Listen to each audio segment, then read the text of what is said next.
एक बार फिर एक ऐसा क्वेश्चन जो नेट के एग्जाम में 2013 में आया था और वही क्वेश्चन आपको 2014 महाराष्ट्र सिटी के एग्जाम में मिला।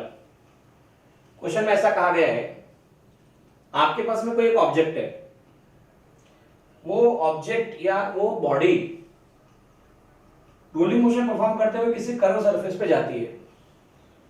वो शुरुआत बॉटम से करती है और एक पोजीशन पर जाकर रुक जाती है। मतलब ये ए से शुरू होते हुए ये बी पर जाकर रुक जाती है और वो जो बॉटम से उसकी हाइट है वो 3v²/4g है। तो आपको बताना है कि वो ऑब्जेक्ट या वो बॉडी कौन सी होगी। अब देखिए इस केस में हम ये देख सकते हैं कि यहां पर ए और ये बी, ये दो पोजीशन आपके पास में है। मैं इस लाइन को रेफरेंस लाइन मान चुका हूं। तो हम ये बात जानते हैं जैसे जैसे जब इसे घुमा के रोल करके फेंका गया होगा तो रोल करते हुए जब ये ऊपर जा रहा है और फाइनली बी पर जाकर रुक गया है, तो मतलब ये हम कह सकते हैं कि बी पर इसकी वेलोसिटी 0 हो गई है। और अगर ये रुक गया है तो इसकी काइनेटिक एनर्जी 0 हो जाएगी। पर अगर इसकी पोजीशन बदल गई है, इसका मतलब इसकी पोटेंशियल एनर्जी भी बदल गई है। तो total mechanical energy remains always conserve. Total mechanical energy remains always conserve. इस प्रिंसिपल के हिसाब से हम कह सकते हैं total energy at A and total energy at B दोनों सेम होगी।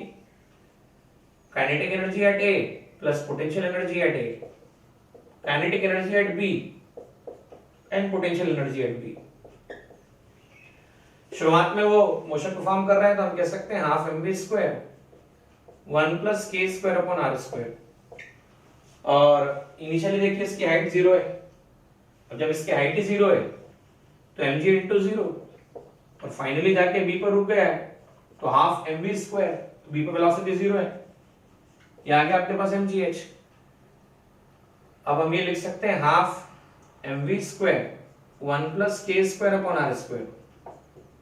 mgh, अब यहां m से m कैंसिल होता है, v²/2 1 + k²/r²। g into h, now h की वैल्यू है 3v²/4g। 3v²/4g, g से g कैंसिल होता है, v² से v² कैंसिल होता है, 1/2 1 + k²/r²। 3/4 इसे लिखा जा सकता है। अब 1/2 3/4 इधर है तो इसे आप डायरेक्टली लिख सकते हो 3/2 सिंपली।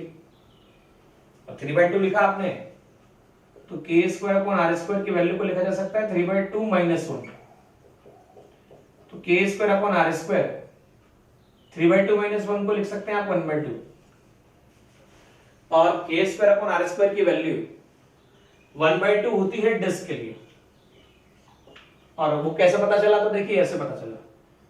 डिस्क का सेंटर ऑफ मास के अबाउट मोमेंट ऑफ इनर्शिया जो होता है वो mr²/2 होता है। अब हमें k²/r² को निकालना है तो इसे m² से इक्वेट कर दीजिए। ये लिख सकते हैं आप mr²/2, m से m कैंसिल होता है तो k²/r² की वैल्यू 1/2 आती है। तो हमारा यहाँ पर आंसर डिस्क होने वाला है कि ये ऑब्जेक्ट या ये बॉडी जो इस तरह का सिचुएशन शो करती है वो डिस्क हो।